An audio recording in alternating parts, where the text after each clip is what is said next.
Bueno, reciban todas y todas un cordial saludo. ¿Cómo están? ¿Cómo están por acá? ¿Quién reporta sintonía? Buenas tardes, Buenas profe. tardes, profe. ¿Y usted cómo está? Buenas tardes. Todo muy Hola, bien. profe.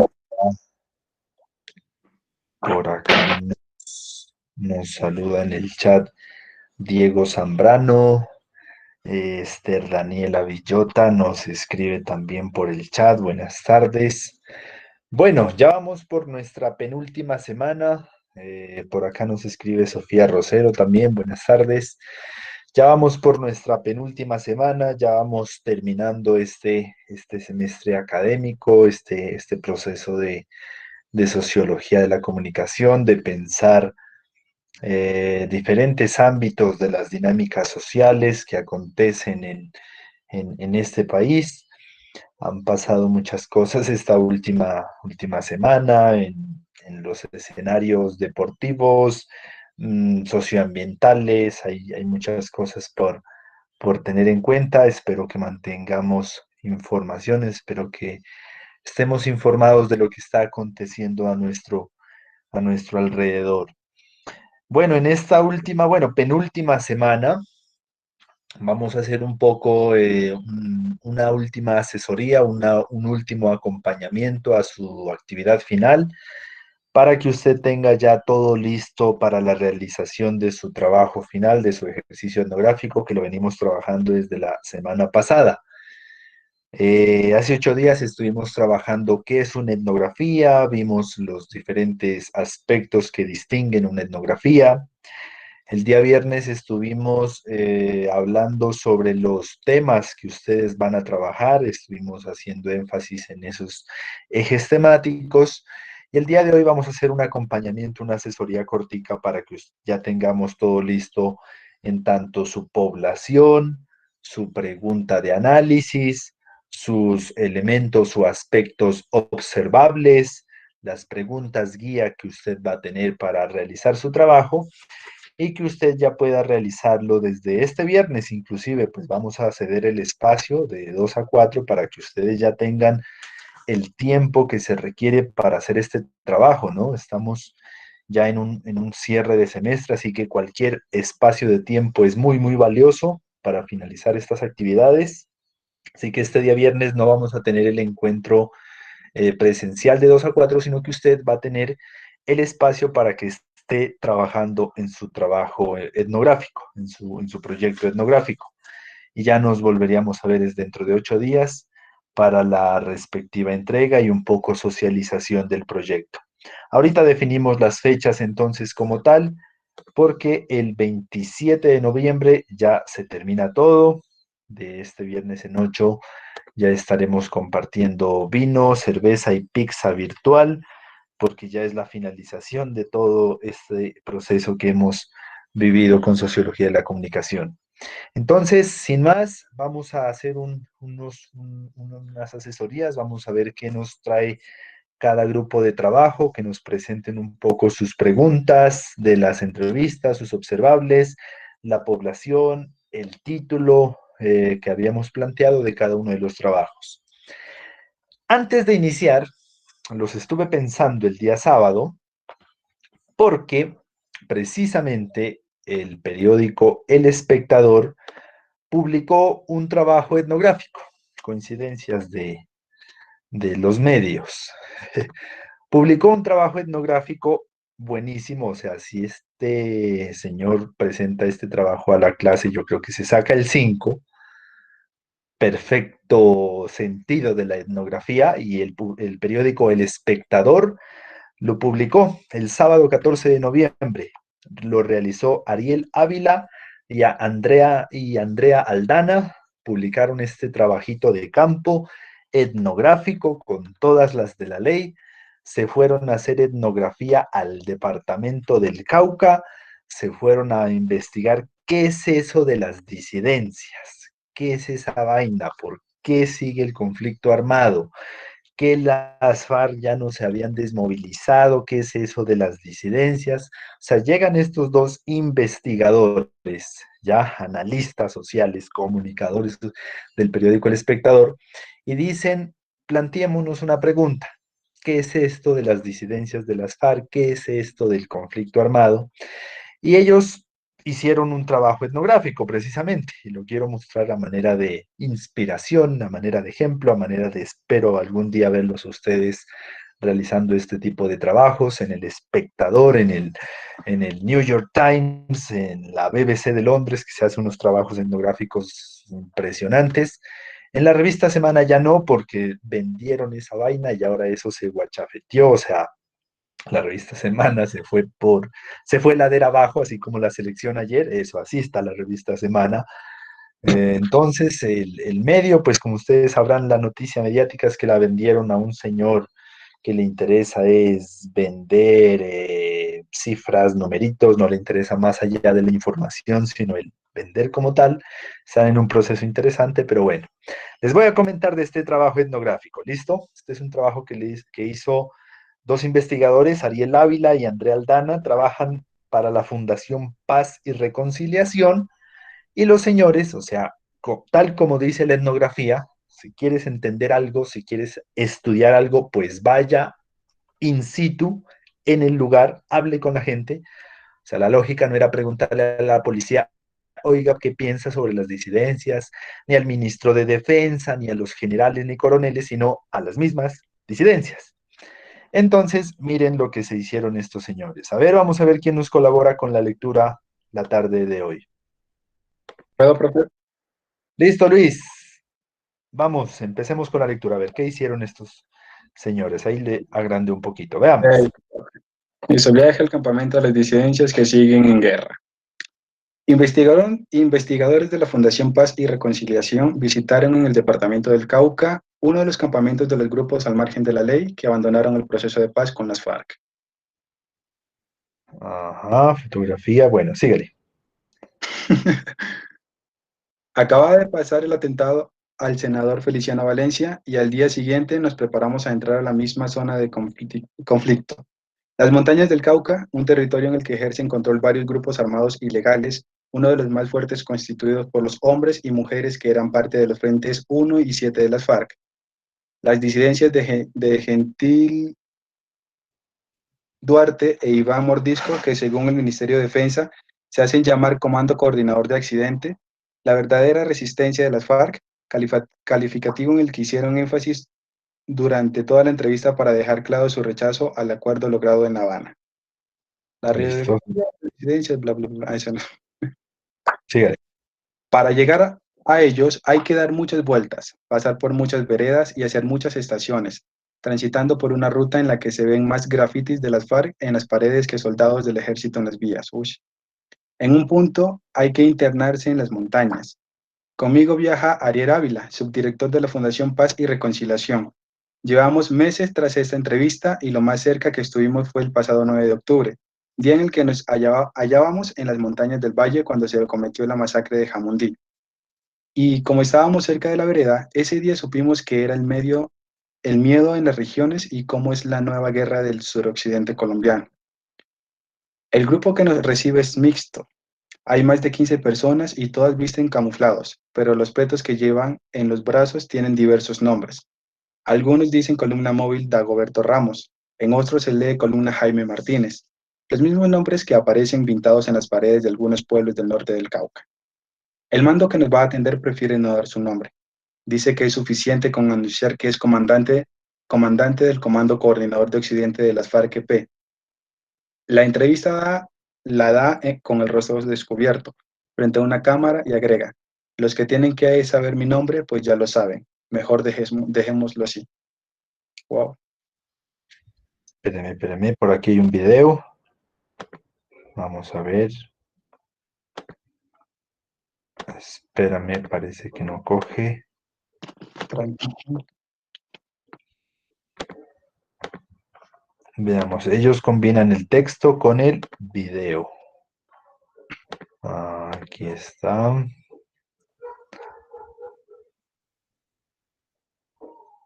¿Dónde está el video?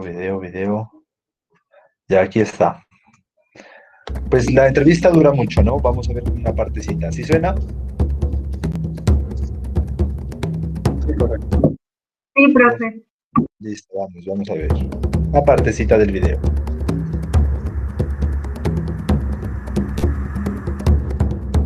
Estamos en una de las zonas de dominio en este momento de las disidencias de las FARC al mando de Gentil Duarte e Iván Mordisco. Tenemos en exclusiva para ustedes la entrevista con el comandante del Comando Coordinador de Occidente, que a su vez coordina 8 grandes curas.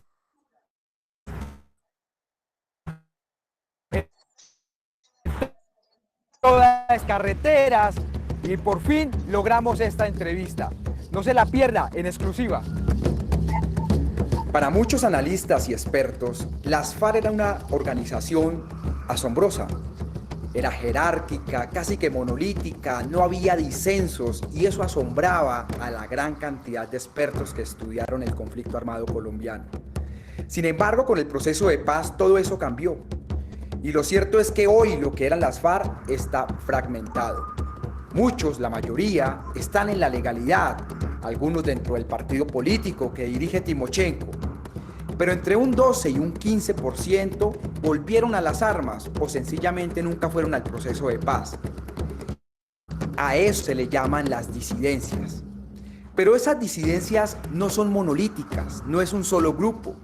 De hecho, son 28 grupos en todo el país y que se organizan como en 3 tipos de estructura. Unos, los más grandes, están en el mando de Gentil Duarte e Iván Mordisco. Agrupan 16 de estos grupos de disidencias. Ellos están en guerra con el segundo grupo de disidencias que se hace llamar la Segunda Marquetalia o los Márquez, al mando de Iván Márquez y de Jesús Santrich. Márquez, Santrich, El Paisa y Romaña tendrían 5 de estos grupos de disidencia. Y luego hay otros que están por su lado, se llaman grupos dispersos, trabajan con el cartel de Sinaloa, con Jalisco Nueva Generación, son estructuras en descomposición. Entre todos estos hay guerra, y hay guerra con el ELN, y hay guerra con el Clan del Golfo. Hay mucha guerra en todo el país y mucha muerte. Esta vez logramos la entrevista exclusiva con los que están a cargo de Gentil Duarte. Y aquí va la entrevista. Después de varios días de recorrer las montañas del departamento del Cauca, estamos con el comandante del Comando Coordinador de Occidente. El Estado colombiano lo llaman grupos residuales de las FARC.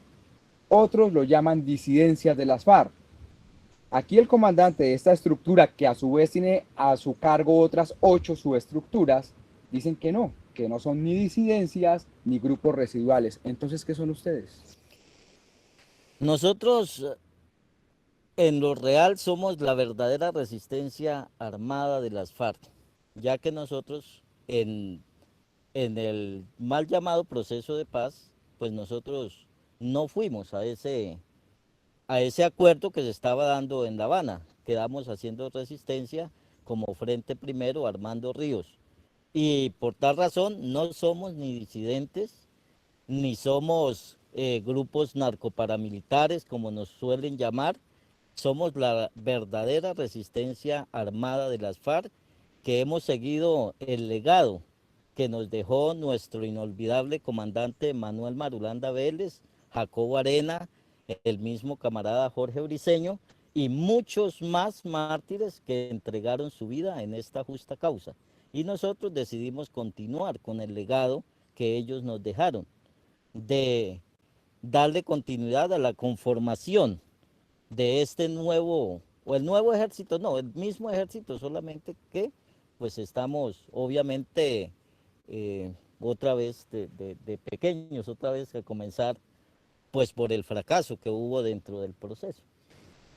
Entonces usted me está diciendo que usted estaba en el Guaviare, o sea, usted estaba en los Llanos Orientales y ahora está acá. Significa que estos grupos, varios de estos grupos que han surgido, ya tienen una coordinación al mando de Gentil, de Iván Mordisco, de usted. O sea, significa, a usted le está dando la noticia al país de que ya hay una coordinación a nivel país. Nosotros desde el momento que tomamos la determinación de dar continuidad a la lucha armada como alternativa por la toma del poder, ya que mirábamos que el acuerdo pues no iba a ser cumplido por parte del Estado, del gobierno, entonces nosotros determinación de irnos hacia las áreas que iban quedando con el fin de ir creando nuevas estructuras.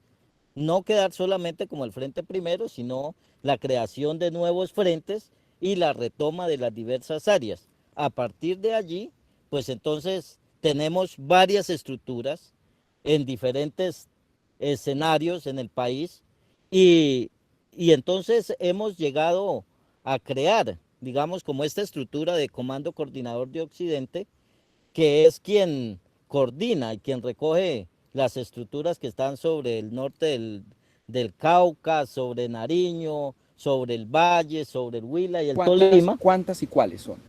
Nosotros acá tenemos 8 estructuras, que dentro de ellas está la Jaime Martínez, la Dagoberto Ramos, la Franco Benavides, la Uría Rondón, el Frente Rafael Aguilera, 30 Frente, el Frente Carlos Patiño, el Frente Ismael Ruiz, la columna o la compañía, mejor, Adán Izquierdo. Entonces, en esas estructuras hemos recogido este comando coordinador para coordinar el trabajo sobre el occidente, pero obviamente esta es una determinación que sale de un pleno de la Dirección Nacional de las FARC que tuvimos y de ahí entonces se designa este comando pues para estas áreas. La pregunta es, ustedes dicen somos la verdadera FARC, somos la del ejército de Manuel Marulanda, entonces ¿qué es el partido? ¿Qué es Timo León Jiménez? ¿Qué es Carlos Antonio Lozada? ¿Qué es el partido de la Rosa? Porque ellos se reclaman como las FARC que hicieron el proceso de paz. Entonces usted dice que son las verdaderas FARC, para ustedes, ¿qué son ellos? Pues es la alternativa que ellos mismos estaban buscando, ¿cierto? Entonces ellos buscaron crear, digamos, un movimiento, un partido político que les permitiera por medio de la política llegar a la consecución de pronto de los intereses pues de los que ellos buscan. Pero como nosotros, como verdadera resistencia en la lucha armada, pues hemos dado continuidad en la combinación de todas las formas de lucha de masas por el poder para el pueblo. Pero venga, comandante, cuando usted dice que hablamos de la continuidad de la resistencia y eso, estamos hablando, lo que usted entiende como resistencia, el pueblo colombiano lo entiende como guerra. O sea, se está dando continuidad a una guerra. En este momento la zona del Cauca es una de las zonas más violentas del país. ¿Qué está pasando en el Cauca? ¿Hay alguna, en el futuro de ustedes, hay alguna visión en algún momento de hacer un proceso de paz? Esa es una pregunta. Y dos, ¿qué está pasando en el Cauca que en este momento está poniendo demasiados muertos, demasiadas masacres y muertes de líderes? Bueno, aquí nosotros no podemos llegar a decir que vamos a llegar por medio de las armas a llegar a la toma del poder. Nos toca hacer un trabajo que en boca, digamos, de grandes líderes como Vladimir Lenin decía que la toma del poder se hace por medio de una insurrección popular. Nosotros no podemos llegar a decir o por medio de un acuerdo político. El caso es que no podíamos llegar nosotros aquí a nivel de la negociación que se hizo en La Habana, porque ahí fue una cuestión pues mal refrendada, porque a nivel de discusión los puntos que se trataron pues tuvieron cierta validez hasta llegar al papel, pero ya en el cumplimiento pues se miró la diferencia y donde quedaron los excombatientes a merced de nada, porque hasta los mismos excomandantes los dejaron abandonados. Entonces nosotros buscamos llegar a unos acuerdos, pero como decía Manuel Marulanda y Jacobo Arenas, con paz y justicia social. Bueno, eso referente a la primera pregunta. La cuestión de acá en el Cauca, pues nosotros hemos venido librando una dura batalla contra grupos que han surgido y han delinquido, digámoslo así, a nombre de las FARC, otros grupos que están entre ellos, pues los que tienen reconocimiento, como los Pelusos, grupos del ELN, están en el Cauca y Nariño, pues están los gaitanistas, que son grupos paramilitares, están otros que los llaman los contadores, otros que los llaman los guachos. Bueno, hay una cantidad de grupos y pues entonces a nosotros todos los muertos, los líderes sociales dicen que son las disidencias de las FARC. Nosotros no somos disidencias, pues entonces no somos nosotros, ¿cierto? Entonces es una de las partes. Y, y la otra, pues que hay muchos que justifican la muerte de líderes sociales, pues obviamente creando una campaña de desprestigio hacia nuestra organización. Hay una cosa, antes de pasar al tema de ELN y contadores y Oliver Sinister, ¿cuál es la imagen que ustedes tienen? ¿Ustedes qué creen hoy de Timoleón Jiménez, Carlos Antonio Lozada, del partido FARC? ¿Ustedes mandaron a atentar contra Timoleón Jiménez, como él ha sugerido, que hubo un intento de atentado? ¿Ustedes lo hicieron? ¿Ustedes dieron la orden? No. En lo que yo tengo conocimiento, pues nosotros desde el primer momento que tomamos la determinación de continuar en armas y continuar con nuestra lucha político-militar, nosotros fuimos claros con ellos y nosotros les dijimos, nosotros a ustedes no los consideramos nuestros enemigos, siempre y cuando pues no entren a trabajar directamente como agentes informantes del ejército o del enemigo del Estado. El caso con ellos es que pues ellos han buscado una manera de difamar de nosotros, de crear de pronto o justificar cosas a nombre de nosotros, pero nosotros en sí, nosotros les dijimos, si ustedes van a buscar las libertades públicas por medio de la vía política, pues obviamente nosotros les respetamos su posición, pero respétenos a nosotros la decisión de darle continuidad a nuestra lucha armada. Entonces, dijimos, si ustedes quieren que nosotros hagamos dejación de las armas y lleguemos digamos, a unos acuerdos, pues entonces quítenos las banderas de lucha que nosotros tenemos. Y esas banderas de lucha, pues obviamente están plasmadas dentro del programa agrario de los guerrilleros, en la plataforma bolivariana por la reconstrucción y la reconciliación nacional, que fueron los inamovibles que hubieron en el proceso. Usted dice el mal llamado acuerdo de paz. ¿Por qué usted llama el mal llamado acuerdo de paz? Porque obviamente sabíamos nosotros que no se iba a dar cumplimiento o no estaban dadas las garantías para nosotros llegar a hacer esos acuerdos como ellos lo hicieron, de hacer la entrega de las armas, la concentración en las zonas, aceptar la constitución como estaba llena de hasta como dice, de punta a punta. Y entonces sabíamos del incumplimiento que iba a haber y a partir de ahí entonces ellos dieron continuidad a eso. Entonces la paz sin justicia no existe. La paz con hambre no existe. Hay que buscar, digamos, cambiar el sistema económico. Hay que cambiar el modelo político, digamos a nivel electoral para buscar elegir los entes de control. Hay que cambiar la doctrina militar. Hay que cambiar el modelo neoliberal que afecta. Hay que renegociar los tratados de libre comercio que son nocivos para los pequeños y medianos productores. Hay que renegociar la cuestión de la deuda externa que pues nos está asfixiando y que hoy día estamos nosotros mirando que un niño antes de nacer está debiendo en promedio entre 8 y 11 millones de pesos ya antes de nacer. Por eso ya están sufriendo tanto las madres para que los niños salgan, porque ya con esa deuda no quieren salir. Si aquí viene el próximo año, es un año electoral en Colombia. si aquí viene Carlos Antonio Lozada, Timo León Jiménez a recorrer estas tierras y a hacer campaña política, ¿ustedes le hacen algo a ellos?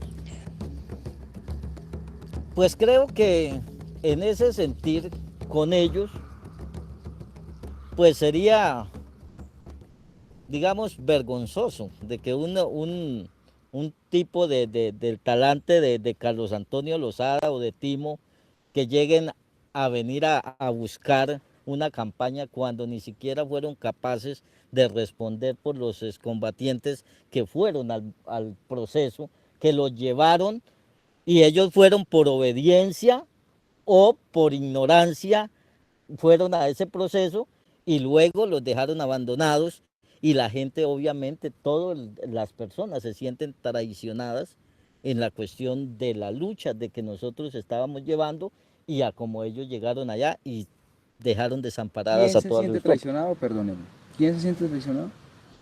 Las masas, la gente que nos apoyó en cierta forma cuando nosotros estábamos, obviamente, pues digamos, todo el conjunto de las FARC, porque ya nosotros quedamos pues una partecita que quedamos como haciendo la resistencia armada, pero obviamente la masa nuestra se siente traicionada porque aún no contaron con ellos en la cuestión del proceso, como se dio, digamos, en el proceso en San Vicente del Caguán, donde tuvieron audiencias públicas, donde se llevaron diferentes sectores para dar la discusión a la problemática social que se vive en Colombia, sino que aquí tocó aceptar lo que ellos negociaron en La Habana.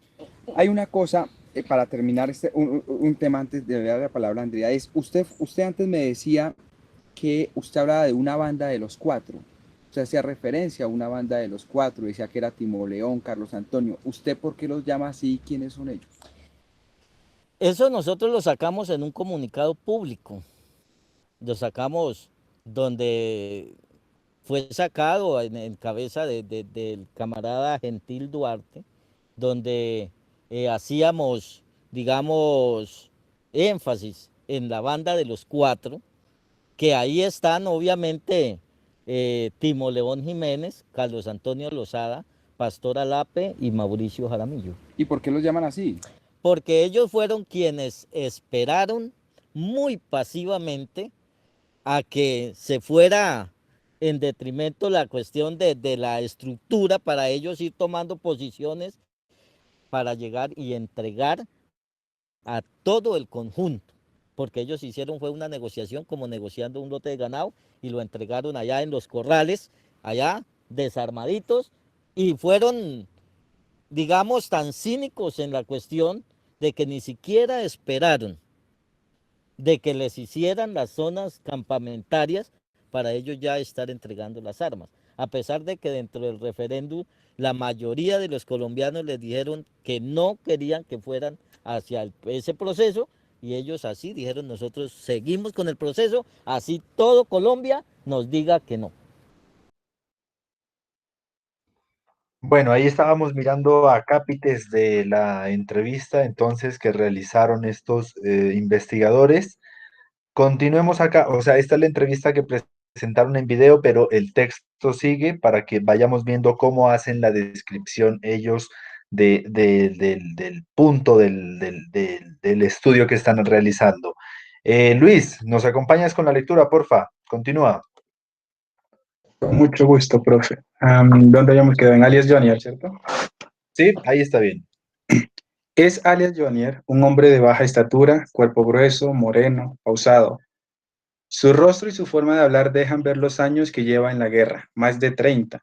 Recién firmado el acuerdo de paz, centros de pensamiento como la FIP y Paz y Reconciliación, así como fuentes oficiales como Fiscalía, Ejército y el Ministerio de Defensa, asignaron a las disidencias una cifra de entre 1.100 y 1.450 personas, pero ya crecieron. El comandante se niega a decir cuántos son, es un secreto militar, y añade que aumentaron un 50 o 60%. Hoy tiene 8 estructuras armadas: columnas Dagoberto Ramos, Jaime Martínez, Franco Benavides y Urias Rondón, frentes Rafael Aguilera, Carlos Patiño e Ismael Ruiz, y la compañía Adán Izquierdo. Las 8 estructuras operan en el suroccidente colombiano. pero según el comandante, también tienen comunicación con las estructuras del mismo origen en el Catatumbo y otras que operan en diferentes departamentos. Buscan volver a las mismas FARC de antes. Y ahí vemos que vamos creciendo. Al buscar esto como objetivo, es posible imaginarse que intenten contactar a los antiguos comandantes que, aunque firmaron el acuerdo, se hicieron disidentes y se rearmaron. Iván Márquez, Jesús Santrich, el Paisa, Romaña, la Segunda Marquetalia. Pero no, no hay acuerdo, no tienen diálogo y, por el contrario, lo único que quedó trazado entre ellos es una abierta confrontación armada.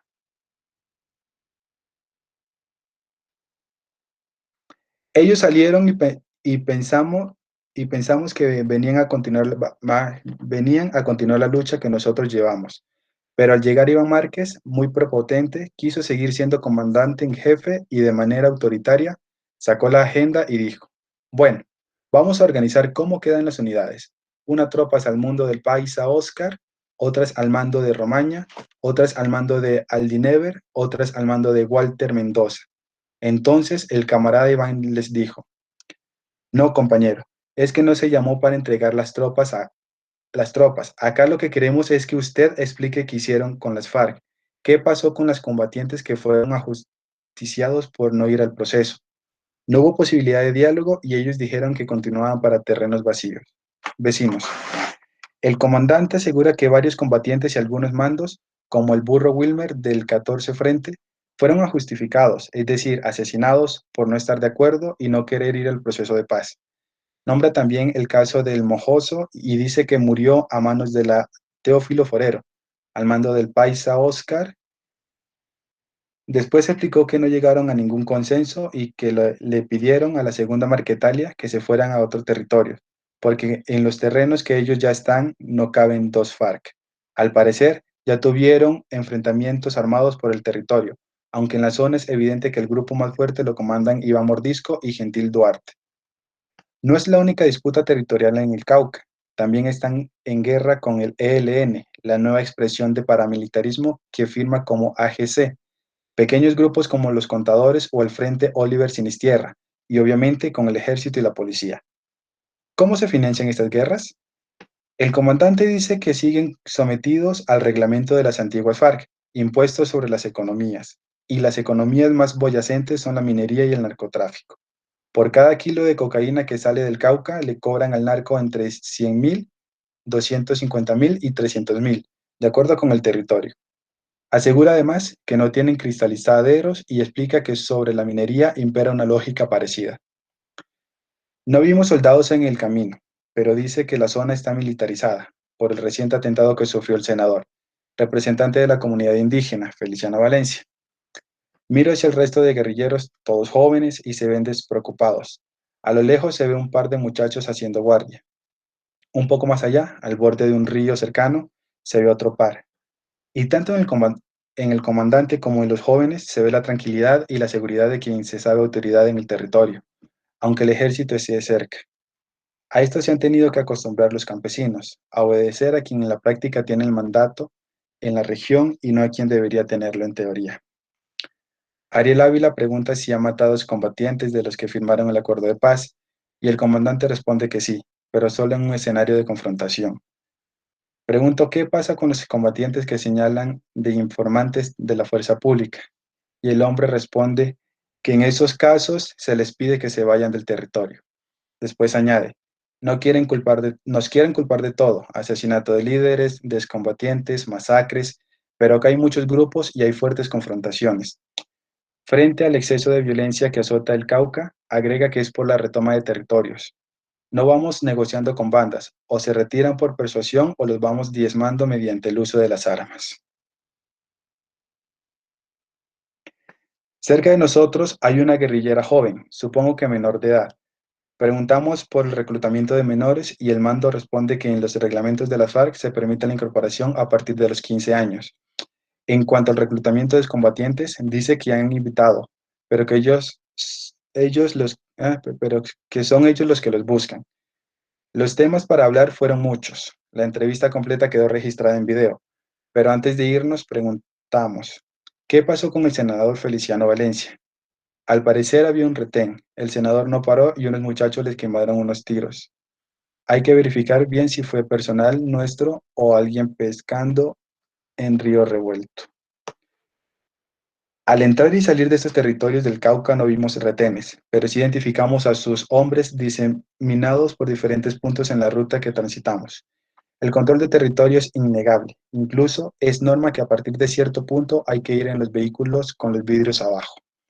Ya circulan las versiones de una supuesta alianza entre el ELN, AGC, la Segunda Marquetalia y hasta integrantes del ejército para sacar a las disidencias de Gentil Duarte, de la zona.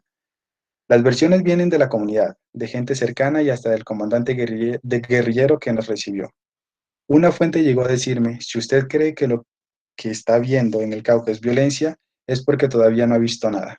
Según esto, al parecer el Cauca solo lo esperan días más oscuros. Wow.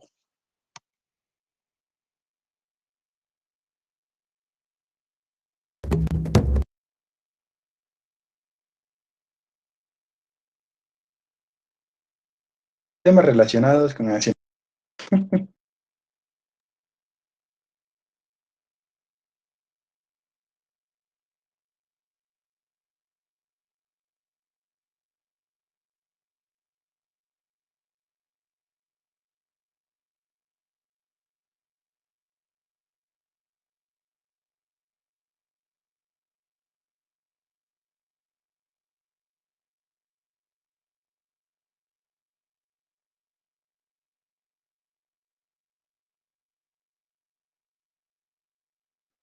Bueno, listo. Muy bien, entonces, muchas gracias, Luis.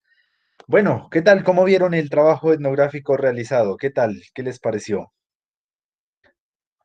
¿Qué percepciones tienen sobre el trabajo?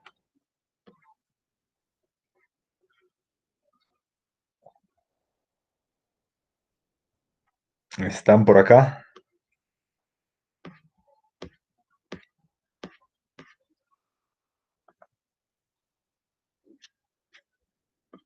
Yuhu, ¿están por acá? Luis, que fue el que lo leyó. Aquí estoy, profe. ¿Qué tal? ¿Cómo le Bueno, pareció el trabajo? pues me pareció, o sea, muy, muy chévere, ¿no? Porque hace una descripción de absolutamente todo lo que pasa. Y pues de acuerdo a lo que miramos en la clase antepasada, pues ahí está en cada uno, va conectando cada uno de los puntos que refiere una etnografía, ¿no? Se tiene tanto la descripción del contexto, de lo que está pasando, y pues también la descripción de lo que dice la persona, ¿no? La narración que hace en este caso el entrevistado. Ajá, exacto, o sea, tenemos que partir de que este es un trabajo multimedia, porque ellos nos presentan foto, nos presentan video y nos Ujú. presentan texto. Pero la Importante. lógica etnográfica es la misma. O sea, ellos hablan primero explicando la situación de las disidencias e inclusive por ahí hay una parte en donde empieza a describir las personas, ¿no? Empieza a describir que hay tantas personas en la entrada, donde era donde decía había tantas personas. Ah, mire, dice, cerca de nosotros hay una guerrillera joven, supongo que menor de edad. Preguntamos por el reclutamiento de menores y el mando responde. Entonces, mire cómo combina lo que observa, porque él fue Ujú. perspicaz, dijo, ve de jóvenes que están estos muchachos acá, y luego pregunta. Entonces, miren cómo combina esa lógica, ¿no? Y luego, después de preguntar, analiza la situación. Combina esos tres elementos. Observo, pregunto, analizo. Y eso lo combina pues con el texto, con las imágenes y el video pues que dura alrededor de una hora como tal. Entonces mire cómo logra generar un texto ya etnográfico, o sea, este texto se produjo no mirando documentales, no imaginándose la situación, sino yendo allá con los implicados y preguntándoles directamente la situación. Pero eso es importante que nosotros vayamos detectando la capacidad, cómo ellos combinan esos aspectos. Lo que veo ya muy observadores, por ahí observan muchas cosas, dice, para llegar a ellos hay que dar muchas vueltas, pasar por muchas veredas, descripción densa, mire, y hacer muchas estaciones, transitando por una ruta en la que se ven más grafitis de las FARC en las paredes que soldados del ejército en las vías. En un punto hay que internarse en las montañas. Conmigo viaja Ariel Ávila. Llevamos meses tras esta entrevista y lo más cerca que estuvimos fue el pasado de octubre. El grupo que nos recibe es mixto. Todo esto es observación, pura observación. Hay más de 15 personas y todos visten camuflados, pero los petos que llevan en los brazos tienen diversos nombres. Unos dicen columna móvil tal, otros dicen tal. El mando que nos va a atender prefiere no dar su nombre. Dice que es suficiente anunciar que es comandante, coordinador de ta, ta, ta. Entonces, mire cómo combina lo que observa y combina las preguntas, que son las características centrales del trabajo etnográfico. ¿Qué más? Vale, muchas gracias, Luis. ¿Qué más? ¿Qué otra percepción pueden sacar a partir de este trabajo realizado? Yo creo que este sí es un trabajo que da para 5. Por acá dice María José, es un trabajo bien estructurado, junto con el video complementa cada punto que se observa en la etnografía. Gracias, María José Arboleda.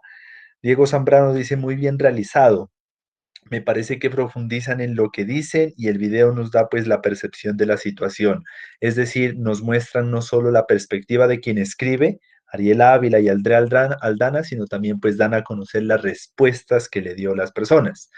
Nuestro trabajo etnográfico pues no mezcla cuestiones multimediales, ¿no? O sea, no mezcla fotografía con video, con sonido y texto. Vamos a hacer un trabajo más corto que únicamente utiliza el texto como principal forma narrativa. Pero mire que da cuenta en lo que observo, lo que pregunto, lo que analizo, que lo logra presentar en este texto como tal, que lo publicaron el sábado en El Espectador. ¿Alguna otra percepción del trabajo?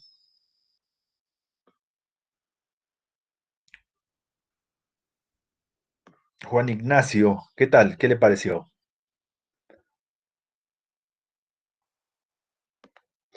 No, profe, pues es que ahí se mira la capacidad narrativa, ¿no? Para describir los hechos y sí, de hecho, la forma de interpretación que tiene el sujeto, el que lo hizo también, y Listo, cómo ajá. hacer la entrevista. Ajá, son muy observadores, muy detallistas en esos aspectos. Listo, muy bien. Ahora sí, entonces volvamos acá. Vamos a ver cómo vamos a realizar nuestro trabajo. ¿Cuál es la lógica que vamos a construir? Verá, vamos a establecer entonces los lineamientos de entrega. ¿Qué es lo que va a entregar usted así puntualmente, página a página como tal? Vamos a establecer aquí algunas características. Tome nota de ellos para que las tenga muy en cuenta. Vamos a colocarle aquí actividad final. Vamos a hacer un trabajo etnográfico, pues, no con las disidencias de las FARC, pues, porque toca tener contactos, pues, para poder entrevistar a un jefe de estos. Sus temas etnográficos también son importantes, son interesantes porque buscan fuentes de primera mano, o sea, ustedes no van a hablar con terceros, sino con los propios que implicados en la situación. Por aquí hablábamos la otra vez de algunos temas como tal, nos interesaba la educación y el COVID, la salud, los aspectos medioambientales, los animales de calle, el aspecto turístico, por ahí lo mencionaba un compañero que quiere analizar, la policía, los procesos de seguridad urbana, o sea, tenemos buenos temas. Por temas no nos podemos parar aquí. Vamos a establecer qué es lo que vamos a entregar. Entonces, la primera característica, como dijimos, es la entrega de un escrito, ¿ya? De un escrito construido por un equipo de trabajo, dijimos, de entre 1, 2, 3, 4 o 5 integrantes. Vamos a conformar, dijimos, grupos de trabajo de 1 a 5 integrantes y vamos a producir un escrito etnográfico. Vamos a producir un texto etnográfico. ¿Qué debe tener este texto etnográfico? Vamos a establecer aquí el contenido. ¿Qué debe tener? Primero, el contenido en su primera página va a presentar una portada, ¿ya? Primero que todo, pues todo el documento obviamente se va a presentar según Norma Zapa, séptima edición. Entonces, las normas APA séptima edición nos dice que los documentos académicos en su primera página presentan una portada. Ya sabemos cómo, mire. Usted tiene el documento de APA, no se olvide, aquí le dicen a qué tamaño el papel, a qué tamaño la letra, a qué tamaño el interlineado, a qué tamaño las márgenes. Y nos dice que en la primera página debemos presentar una portada, el número de la página, extremo superior derecho, el título del trabajo, que es el que usted va a pensarse el título. ¿Cómo le pusieron ellos a su etnografía? Ellos le pusieron Viaje al Cauca, dos puntos, el campamento de las disidencias que siguen en guerra. Un título atractivo, como que, oh, genera conexión, genera atracción por la lectura, usted va a pensar su título como tal. Nombres y apellidos de los autores: Universidad Mariana, Programa de Comunicación Social, Sociología de la Comunicación, primero o tercero semestre, mi nombre Diego Quintero y la fecha de entrega o de elaboración del texto. Esto va en la primera página, que es la portada. Todo el contenido, dijimos, a normas APA. En la segunda página, después de la portada, ¿qué dice que va? Un resumen. Entonces, segunda página, un resumen, sin tilde, resumen de 250 palabras y las palabras clave. Palabras clave que pueden ser entre 3 a 5 palabras. ¿Listo? Primera página, portada. Segunda página, un resumen de 250 palabras más 3 a 5 palabras clave. El resumen es lo último que se hace. Es lo último en hacer. Eso es como cuando uno hace una película, el tráiler de la película, pues lo hacen al final. Cuando ya la película está hecha, ya van tomando como escenas. Entonces, cuando ya usted tenga todo, no se olvide colocar el resumen con las 250 palabras que le permitan a usted decir qué es lo que está entregando en el presente documento. Luego viene, desde la tercera página en adelante, viene ya el cuerpo del trabajo. El cuerpo del trabajo, o sea, pues ya el texto, el contenido, la esencia, la carnita del documento presenta las siguientes características. Primero, vamos a partir nosotros de una página de introducción. Vamos a colocar ahí subtítulo, introducción. En esa introducción, usted nos va a dar características generales de su tema. Primero, pues nos va a presentar su tema, presentar el tema, nos va a contar qué fue lo que estudió, qué fue lo que le interesó, analizar el COVID, el confinamiento, el distanciamiento social, en qué escenario, en el escenario cultural, en lo económico, en lo amoroso, en lo social, en lo educativo, es decir, va a presentarnos el tema, ya nos hace una contextualización de dónde salió el tema, cómo se le ocurrió, por qué le interesó, por qué es de su interés realizar pues este tipo de investigaciones, va a pensar un poco la población, obviamente nos va a presentar el tema, punto, contextualización, nos va a presentar un poco, aquí coloquemos, la población en estudio, la población y el lugar, ¿no? Y el lugar en estudio. Nos va a contar, pues si usted va a analizar La Cocha, decía el compañero, como lugar turístico, bueno, coméntenos un poco por qué escogió ese lugar, qué tiene ese lugar. Algunos compañeros nos van a hacer un análisis de los bares que quebraron. Bueno, ¿qué bar va a analizar? ¿Cómo se llama ese bar? ¿Dónde estaba ubicado? ¿Hace cuánto tiempo? ¿Por qué se caracterizaba? Entonces, mire que es una página de presentar el tema, de contextualizar un poco al lector de qué es que van a hablar, ¿ya? ¿Qué va a relacionar, qué va a estudiar, a quién se va a entrevistar, por ejemplo? Que nos cuente la población y el lugar de estudio y, sobre todo, muy importante, que nos diga cuál es la pregunta de investigación. No se olviden que ese es uno de los corazones de una etnografía. ¿Qué es lo que se quiere preguntar? La pregunta tiene que estar relacionada, como decíamos, a partir de la situación de pandemia con un aspecto específico, sea cultural, comunicativo, económico. Entonces, una pregunta de investigación es cómo ha impactado los procesos de confinamiento social en las dinámicas turísticas vividas en el puerto de La Cocha. Entonces uno ya va a analizar, listo, este man quiere entender cómo ha impactado el COVID, la pandemia, en la economía de los lugareños, de los residentes en La Cocha, en la economía turística del lugar. Otros van a analizar los procesos de abandono de los animales en tiempos de pandemia. Otros quieren analizar cómo se dan las prácticas educativas en lugares rurales, donde no hay internet, donde no hay señal, donde menos van a tener un portátil Apple para recibir clases. Entonces, ¿cómo funciona la educación?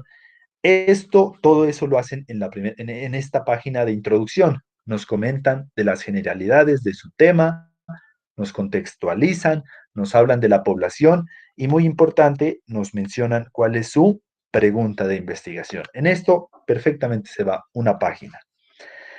Listo, ya vamos en la página número 3, ¿no? Portada, primera página, segunda resumen, tercera introducción. De la cuarta en adelante, vámonos para acá. Desde la cuarta en adelante vamos a empezar a generar ya el texto etnográfico. ¿Cómo lo vamos a subdividir? Vamos a hacer unos subtítulos, ¿listo? Vamos a hacer unos subtítulos como tal. El subtítulo 1 se va a llamar de la siguiente manera. Se va a llamar lo que pudimos observar. ¿Listo? ¿Por qué se llama lo que pudimos observar? Porque en este primer subtítulo usted va a hacer un texto, una narración etnográfica únicamente de los aspectos que usted observó en su dinámica de estudio, en su objeto de estudio. Aquí todavía no va a preguntar, aquí todavía no va a desarrollar la entrevista, sino que se va a limitar a ser un observador. Por eso se llama lo que pudimos o lo que pude, si lo está trabajando individual, lo que pudimos o lo que pude observar a partir del fenómeno de estudio. Entonces, aquí usted va a hacer un texto ya de 1000 palabras en el cual usted va a hacer una descripción etnográfica de su objeto, sujeto de estudio, a partir únicamente de observación. Así como los del ejemplo nos mencionaban que habían tantas personas de camuflado, que habían unos jóvenes, que otros estaban en el río, que en el trayecto no había mucho ejército, lo que habían era grafitis por todas partes. ¿De dónde sacaron eso? De la observación. No se olvide que el trabajo etnográfico debe partir de unas habilidades de observación muy afinaditas. Así como hicimos ese ejercicio de la pintura de Pablo Picasso, hay que ser bien agudo en la observación, hasta el más mínimo detalle nos puede servir. Usted también va a trabajar este primer subtítulo. Se llama Lo que pudimos observar, y ahí usted va a hacer una narración dentro de mínimo 1000 palabras, de ahí en adelante, lo que quiera, en donde usted va a señalar pues esos aspectos que usted empieza a observar. Una compañera decía que quería observar a la trabajadora de la salud, cómo llega a casa, cómo es el protocolo para llegar a casa, cómo maneja la ropa, cómo se desinfecta, qué hace con la ropa. Todo eso usted lo va a describir a partir de observaciones. 1000 palabras de ese subtítulo que se llama Lo que pudimos observar. Luego vamos al subtítulo número 2. El subtítulo número 2 ya no es únicamente lo que pudimos observar, sino que ya vamos a lo que pudimos preguntar. Y aquí ya empieza usted a generar las preguntas para que la persona empiece a botar información ya de manera intencionada, de manera oral. Es decir, usted va a presentar aquí en este subtítulo 1000 palabras en las cuales usted va a presentar la información que el informante, que ya saben debe ser de primera mano, de primera fuente, nos empieza a dar en torno a la pregunta, al objeto de estudio. Este subtítulo 2 es lo que pudimos preguntar. Mire, subtítulo 1 es únicamente observación. La persona llega de su trabajo, son las 8 de la noche, está con un traje completamente blanco, se quita el traje y lo mete en una bolsa, la cual maneja con mucho cuidado y la cual deposita en una lavadora, no saluda a los miembros de la familia hasta que se esté completamente desinfectada. Todo eso es observación. Luego, lo que pudimos observar. Nos sentamos con ella, tomamos un café, empezamos a plantearle algunas preguntas en torno a los sentimientos que le genera, que le generó el comienzo de esta pandemia, y ella nos responde que sí, que al inicio no le daba miedo. O sea, todas son preguntas.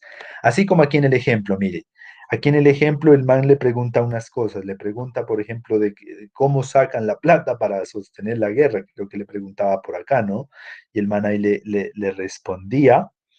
Mire, aquí pregunta, dice, ¿cómo se financian estas guerras? El comandante dice que siguen sometidos al reglamento de las antiguas FARC, impuestos sobre las economías, y las economías más bollantes son la minería y el narcotráfico.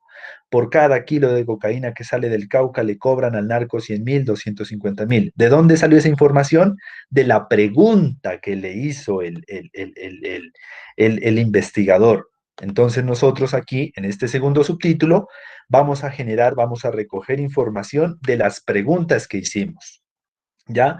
Ustedes ya saben, las técnicas de entrevista, pues hay que empezar con preguntas suaves, como, bueno, ¿desde hace cuánto trabaja en ese hospital? O si usted es director de alguna fundación de animales, bueno, ¿hace cuánto funciona esta fundación? ¿Cuáles son los objetivos de la fundación?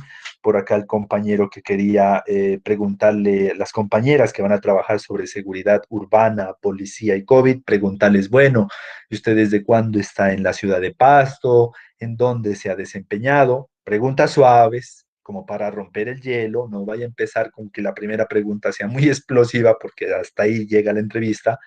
Y mire que inclusive en el video que nosotros vimos, no hay juicios de valor, ¿verdad? No vaya a decir, ¿y por qué ustedes son los malos? O sea, eso es un tema susceptible, sensible.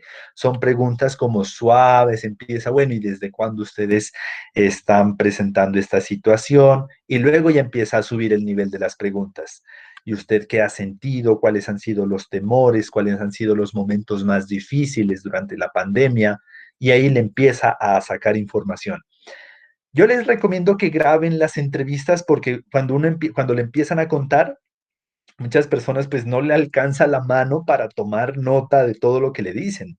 Hay personas que hablan pues súper rápido, como yo, y uno tomando apuntes dice, no, me quedé atrasado. Una buena estrategia sería tomar grabación de audio. Video no es necesario porque no nos interesan las imágenes, no nos interesa, o sea, una producción audiovisual como si la presentó el espectador, para nosotros no, estamos haciendo un trabajo textual, entonces usted puede poner a grabar en el celular, en una grabadora, la entrevista para que luego usted ya con calma le empiece a redactar acá. ¿Cómo puede redactar este subtítulo? Por ejemplo, puede colocar las preguntas que usted hizo y transcribir las respuestas que se obtuvieron y las va combinando con lo que usted iba analizando en ese sentido. La enfermera nos comenta que es bastante complejo la unidad de cuidados intensivos. En su cara se puede notar cierto temor, hay una mirada fría y penetrante cuando nos cuenta que la unidad de cuidados intensivos está colapsada, nos cuenta cómo ella ha tenido que tener en sus manos a pacientes que están infectados, sus ojos se empañan o qué sé yo, o corren algunas lágrimas. O sea, mire cómo usted puede empezar a generar un relato a partir de lo que le cuentan, pero también combinarlo con cómo se está produciendo ese relato, con qué ojos le cuentan estas cosas, con qué voz. Inclusive hay personas que se les resquebraja la voz cuando dicen que tuvo que quebrar y cerrar el negocio que por 30 años les había mantenido a su familia. Entonces, al empezar a contar, se resquebraja la voz, algunos se lloran en ese momento. Entonces, usted tiene que comentar todos esos detalles. La etnografía es de detalles como tal. Ese es el segundo subtítulo, 1.000 palabras para que usted construya esa narrativa. Y un tercer subtítulo, el subtítulo 3, que es un poco lo que pudimos analizar. ¿Ya? Lo que pudimos analizar. Y este sí es completamente suyas. Estas 1.000 palabras sí son completamente suyas, porque aquí ya nos desprendemos de lo que observamos y de lo que escuchamos. Aquí ya es producción intelectual propia. Aquí sí ya es producción cerebral propia o bueno, en equipo. Bueno, ¿qué podemos analizar de esta situación? Con esto que nos contó, ajá, ¿Qué conclusión podemos sacar?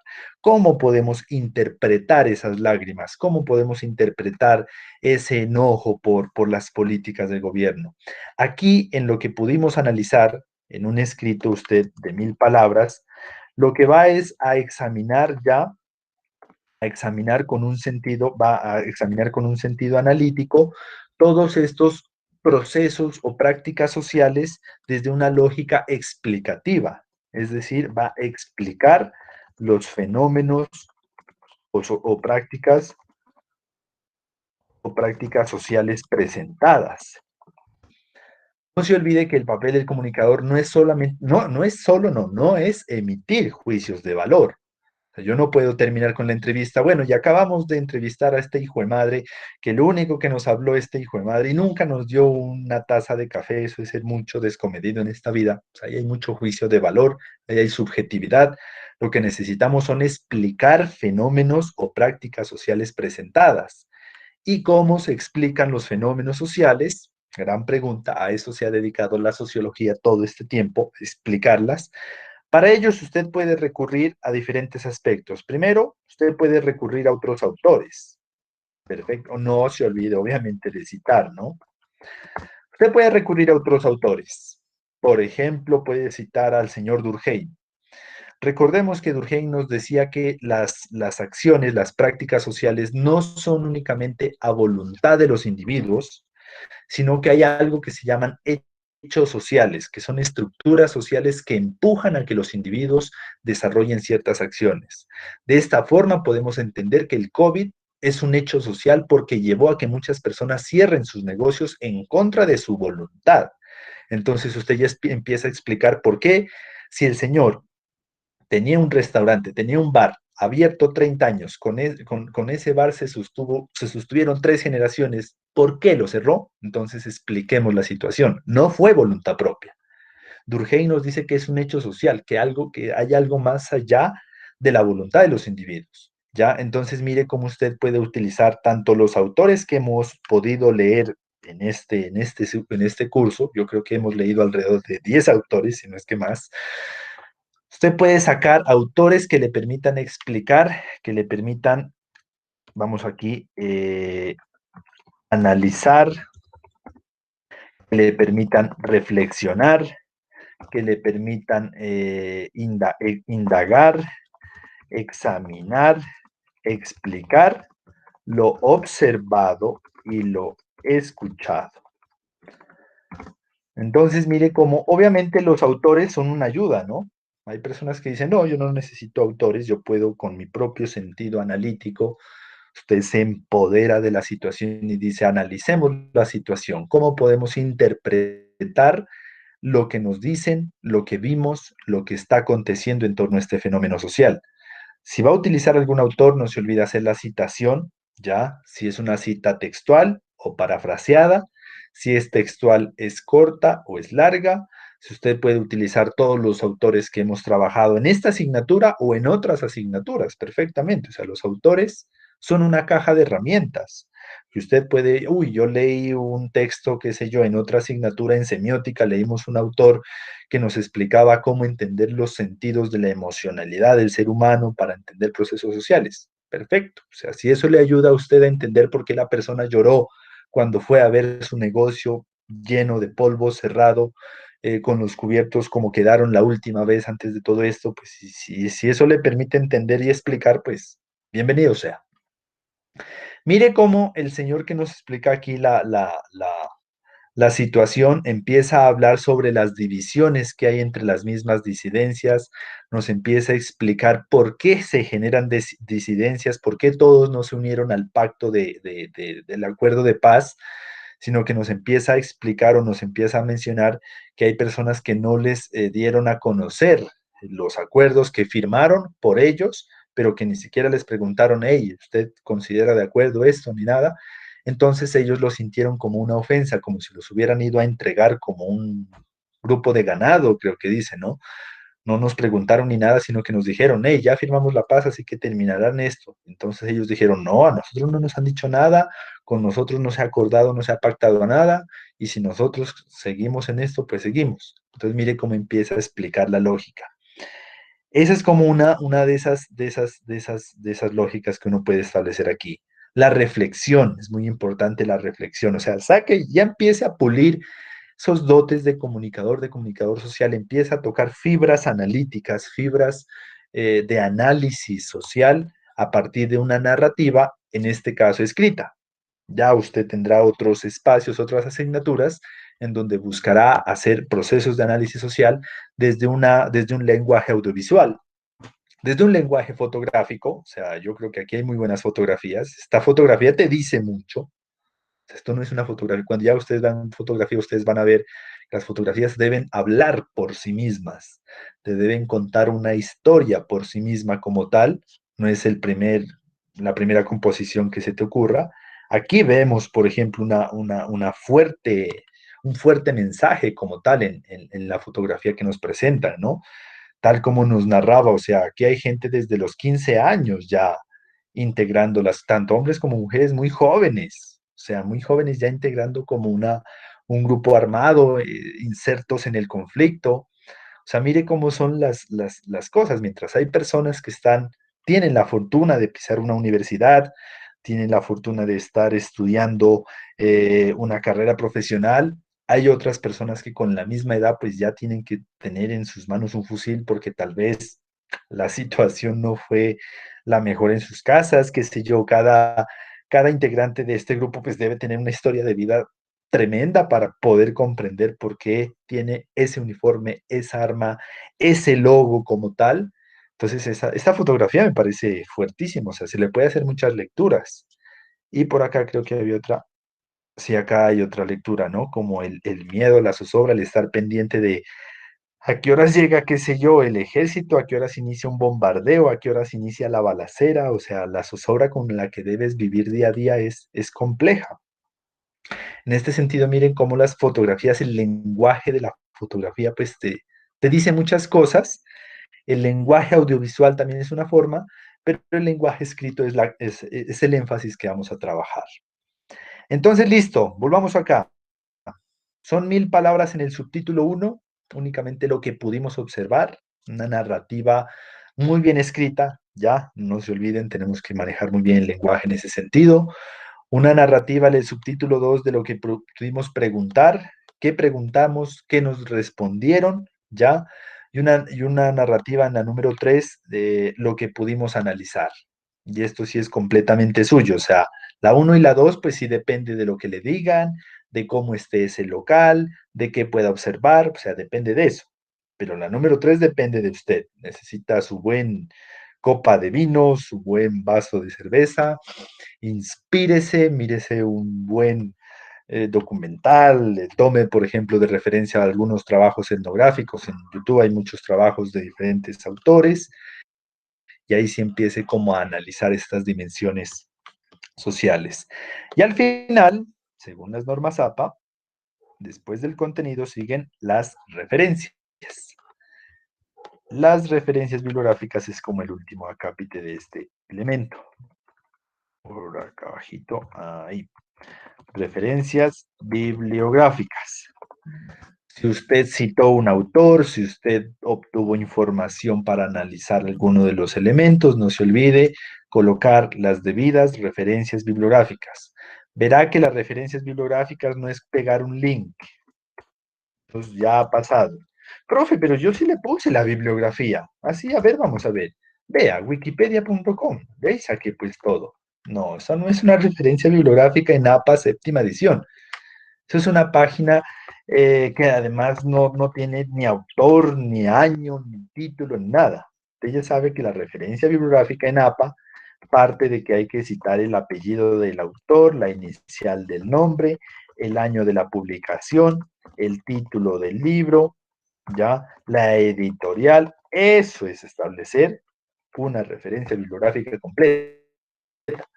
No van a salir con links de trabajosfáciles.net, haz tu trabajo de sociología de la comunicación gratis.com. O sea, esas páginas no tienen nada de académico, o sea, utilicemos referencias bibliográficas serias como tal.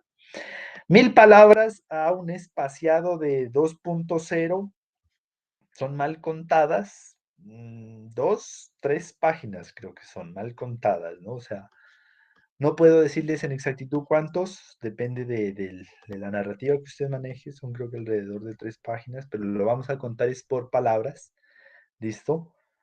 Entonces son 3 subtítulos de a 1000 palabras cada uno, y las referencias bibliográficas, pues lo que usted haya utilizado, una página para la introducción, una página para el resumen, una página para la portada, y este es el trabajo que habrá que entregarse, como les digo, construido en equipos de trabajo de 1 a 5 integrantes, el día, fecha de entrega, vamos a entregar dentro de 8 días. Tenemos 8 días para construir el trabajo, 25 de noviembre. Lo vamos a entregar a las 2:00 p.m., es decir, antes de iniciar la clase, para que en la clase comentemos un poco, hagamos un conversatorio, bueno, ¿qué fue lo que encontramos? ¿Cómo les fue a las compañeras que se fueron a hacer la etnografía con la Fundación de Animales Rescatados? ¿Cómo le fue al compañero que se fue a hacer la etnografía con el turismo cultural en La Cocha? ¿Cómo le fue a las compañeras que fueron a hacer un análisis de la educación rural? Creo que por ahí había un grupo que iba a hacer una etnografía en el Parque Bolívar como meca del virus, como el principal reproductor del virus en esta ciudad. O sea, vamos a hacer un conversatorio, vamos a contar unas 5 o 10 minutos, bueno, cómo les fue, qué vieron, qué sintieron, cómo estuvo su trabajo. Para ello, pues es importante que entreguen su escrito, pues antes de iniciar la clase. Bueno, la clase inicia a las 2 en punto, ahí ya la van a poder entregar en el Classroom.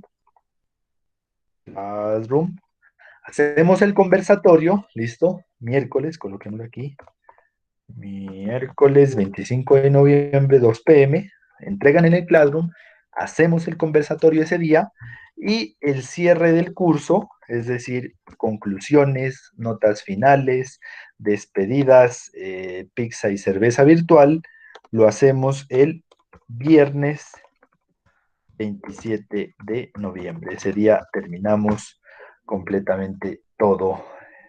2 de la tarde es el viernes. Completamos todo el curso y habremos terminado esta asignatura. ¿Cómo les parece? Así quedamos. Preguntas, dudas. Profe, sí, profe, qué pena. ¿Me podría volver a explicar, por favor, el segundo subtítulo? Listo, vale, acá está. Ajá.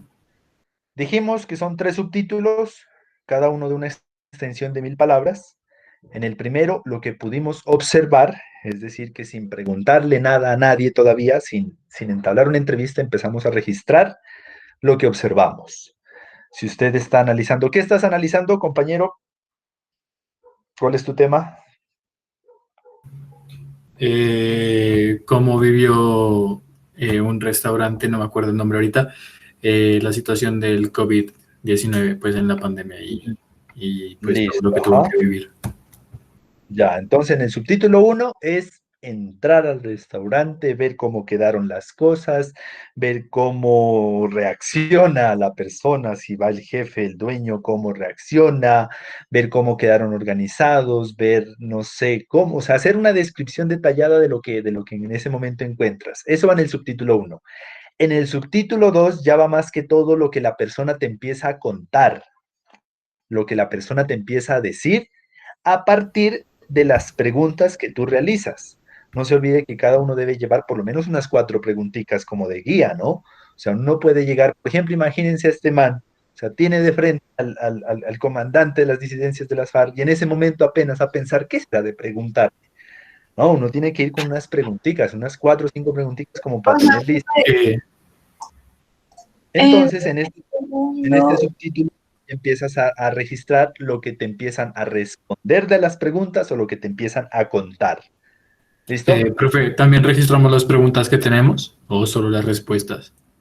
No, las preguntas también, claro, hay que saber qué preguntaste como para que esa persona haya respondido eso. Ah, bueno, Porque vale. solo ponemos las respuestas y uno dice, ¿pero qué preguntaría como para que responda eso? Entonces es preguntas, respuestas. Ya, listo, gracias, profe. Por acá la compañera tenía alguna pregunta.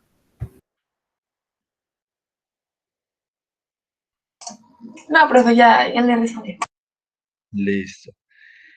Eso entonces, compañeros y compañeras de estudio de la sociología de la comunicación. Vamos a trabajar entonces ya sus temas.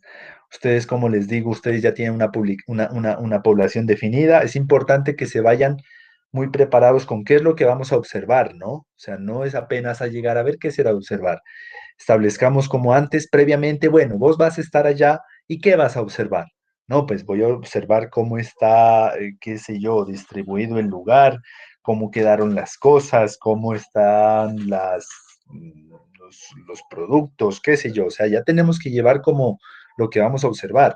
No es que de coincidencia, por ejemplo, en el ejemplo de este man, no es que de coincidencia, oh, ve, las personas que están aquí han estado de camuflado, no me lo esperaba, o sea, no, el man ya sabía con qué se iba a encontrar, entonces como que iba muy afinado, muy perspicaz con esos aspectos, ¿no?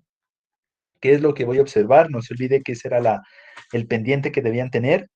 ¿Cuál va a ser la pregunta general de investigación? ¿Qué es lo que voy a ir a observar? ¿Qué es lo que voy a ir a preguntar? Y obviamente, ¿a quién le voy a preguntar esto? O sea, ¿qué hace con usted llegar al lugar y si no hay nadie? No, pues no hubo nadie. No, pues es que previamente usted ya sabía o ya debía haber definido el contacto con la persona, ¿no? Voy a ir a un bar, pero estaba cerrado. Pues claro que está cerrado. Previamente toca contactar a la persona. ¿Ustedes creen que este man viajó un día así de desparche? ¿Qué será de hacer hoy? No, pues vamos a entrevistar al jefe de las disidencias de la FARC. Este man dice que lleva 9 meses tratando de coordinar, no, lleva meses tratando de coordinar esta entrevista. O sea, si usted va a ir a entrevistar a alguien, pues concerte cuándo, a qué horas, dónde se van a encontrar. No es, o sea, hay que tener una preparación previa a ello. Porque ustedes saben, pues no, todas las personas no están en el momento para hacer entrevistas. Y si van a salir de sus casas, no se vayan a olvidar ir bien tapados, ¿ya? De a 3 tapabocas, de a 2 mascarillas, un pasamontañas, un traje de esos de Among Us, su gel, su alcohol, su spray, y cuando llegue a la casa, mejor dicho, 3 bañadas se pega. Por lo general evite los tumultos, o sea, las compañeras si van a ir al Parque Bolívar, pues no se van a meter de lleno a los juegos, ¿no? Luego en el resbaladero, ellas ahí contagiándose, ¿no? Pues toca como de lejitos, o si van a entrevistar a alguien, como que de lejitos. Deje el celular cerquita a ellos, como para que grabe la voz, pero pues usted verá las distancias, ¿no? Distanciamiento de 2 metros, por ejemplo, y bien tapados. Y eviten, pues, qué sé yo, quitarse el tapaboca, toda la cuestión. O sea, necesitamos primero seguridad. Y esto es lo que hizo este man. O sea, no por nada, pues vas a ir a un lugar en medio de un conflicto así como así. Pues el man tiene que ver su seguridad también. Y luego ya su trabajo etnográfico. Y con eso ya terminaríamos. Dentro de 8 días lo subimos al Classroom, hacemos el conversatorio, cerramos el curso. Este viernes, como les digo, no vamos a tener clase. Aproveche de 2 a 4 para o hacer la visita de campo, el trabajo de campo, o para asignar tareas, o para ver quién hace tal. Bueno, ustedes aprovechen el tiempo, porque tiempo es lo que no hay. O sea, estamos final de semestre, me imagino que esta no es la única actividad que tienen, así que tenemos que distribuirnos muy bien todos nuestros pendientes para dentro de este viernes en 8 finalizar el curso. Vino, cerveza, champán, globos, ya habremos terminado. ¿Alguna otra pregunta?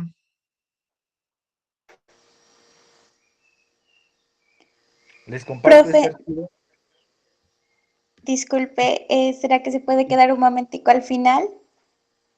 Bueno, vale que Sí, sí. porfa, Ahora, también con usted. ¿cómo dice Luis? También, profe, qué pena, es que también necesito hablar una cosita con su merced, si me lo permite. Listo, vale, ahorita al final. ¿Alguna otra pregunta? Les comparto entonces Gracias. este archivo. ¿Quieren? ¿Les sirve? Si no, está bueno. O ya tienen todo en sus apuntes. No, profe, por favor, compártanlo. Bueno, yo se los comparto ahorita al Classroom. Al terminar la clase, comparto este video y este archivo para que estemos todos sintonizados. Y también el ejemplo que nos mostró para guiarnos, por favor. Si es ¿Cómo? posible. También el ejemplo que nos mostró para guiarnos, si es posible. Ah, el ejemplo. Ya se los comparto ahorita al chat. Listo, gracias. Bueno. Listo, entonces. Muchas gracias por su atención. Nos vemos dentro de 8 días. Que me les vaya muy bien. Profe. Dígame.